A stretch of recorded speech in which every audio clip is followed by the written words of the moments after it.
20 صنف و صنعت جلسه داشتیم، خود اونها میگوین 80% مسائل ما مشکلات داخلی است، مشکلات گمرک ما، مالیات ما، اداره بیمه ما، وزارتخونه‌های ما از خود تحریمی داریم بسیار ضربه میخوریم، یعنی 70% مشکلاتمون برمیگرده به خود تحریمی داخلی و 30% برمیگرده به تحریم‌های امریکا و ایادی امریکا. از اول این کانال رو نگاه بکن تا آخر این کانال لنجا همه رو هم تلمبار شدن. خب این علت داره، یعنی ما متاسفانه های دکتر دچار یک حالا تحریم های مجامع بین المللی به یک طریقی، اما ما دچار یک خود تحریمی شدیم.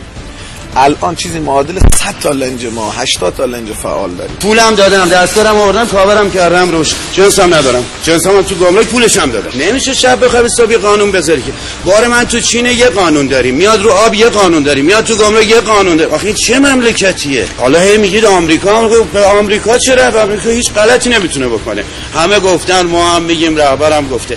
ولی اصلا این مشکل آمریکا نیست، اصلا قانونای هر شب ما سرباز دور زدن تحریمی، ما متخصصیم آقای دکتر. دوستان که میگن آقای دکتر خود تحریمی، به واقع خود تحریمیه. مواد اولیه ما تقریبا نزدیک 40 قلم مواد شیمیایی وارداتی داریم که همش دست راندخاراست، دست دلالاست.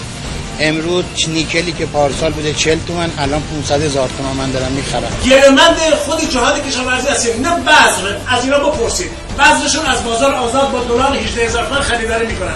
نهادهای کشاورزیشون با دلار 18,500 تومان خریداری کردن که الان قریب یک ماست که دلار هم اومده پایین، ولی هیچ کدوم از این نهادهای کشاورزی ارزون نشده. اگر این تحلیل غلط ارائه بشود، این توصیف صحیح رو نداشته باشیم، اون موقع در راه حل هم دچار مشکل خواهیم شد.